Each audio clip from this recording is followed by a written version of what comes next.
汉字精灵云舒的奇妙背诗之旅。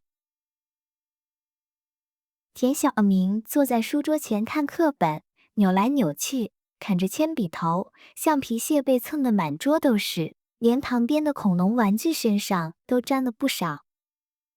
一脸不情愿的他，铅笔掉在地上，滚进了印着星星图案的铅笔盒里。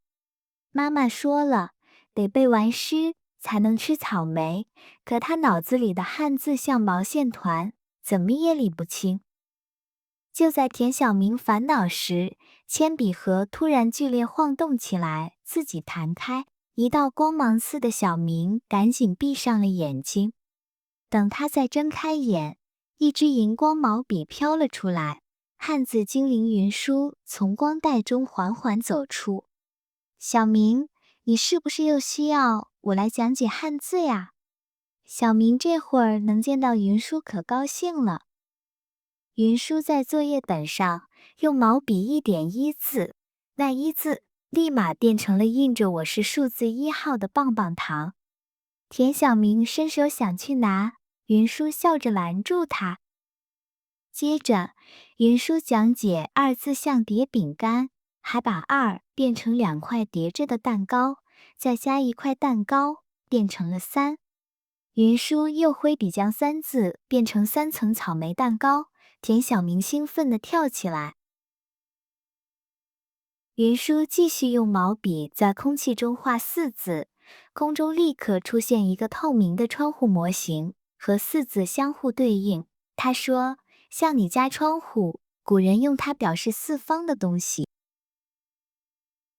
画出5字后，云舒伸出手掌和5字对比，田小明也跟着伸出手掌，笑着说像5根小香肠。讲解上和下字时，2只戴草帽的小蚂蚁从铅笔盒爬出，一只爬上上字，一只钻进下字。在云舒一个优雅的挥笔后，空中飘出金色诗句：1、2、3、4、5，金木水火土，天地分上下，日月照金谷。他们拍手念诗，念到金木水火土，金成摇钱树，木变树苗，火化火苗，水为蓝水滴。土是堆着巧克力饼干的小土堆。念到天地分上下，天花板飘来棉花糖似的白云，地板长出小草，上下2字像坐滑梯一样窜来窜去，周围空气还有轻微气流波动，真是太有趣了。来玩个火车游戏。云舒接着笔一挥，汉字变成彩色车厢。田小明兴致勃勃地让1当车头，2、3、4、5坐车厢，上在车头顶当烟囱，下坐在车上当乘客。小火车开动，每个汉字都唱起诗，1字车头喷出彩虹烟，上下向列车员挥旗。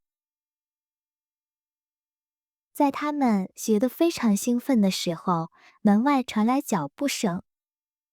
云舒和小明一起念完诗，点了点小明的额头，然后站到铅笔盒上，钻进了铅笔盒。这时妈妈端着草莓走进来，问他在跟谁说话。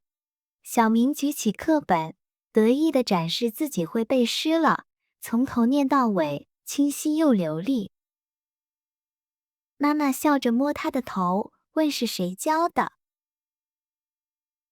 田小明偷偷瞄了眼铅笔盒，神秘地眨眨眼，是汉字精灵教我魔法呢。现在每当田小明念起诗，铅笔盒就会发出甜甜的香味。小明知道那是云舒在鼓励他好好学习呢。请跟我读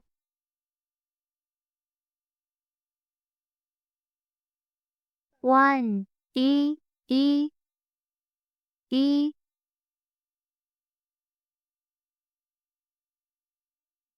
two 二3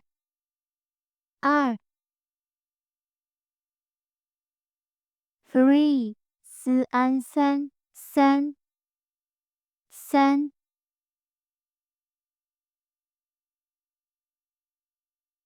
4四四四 5五五五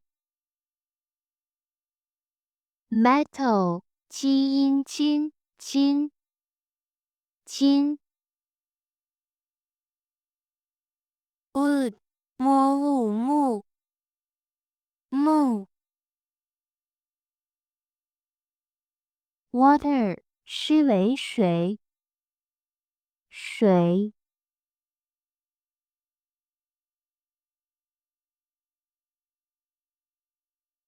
fire 科乌偶火火火 earth 科无土土 up 是让上上 down 西一二下下 Let's learn Chinese through engaging stories that follow the key language points of Chinese school textbooks. Please share your learning experience in the comments and forward this, so more people can enjoy the fun of exploring and practicing Chinese together and growing along.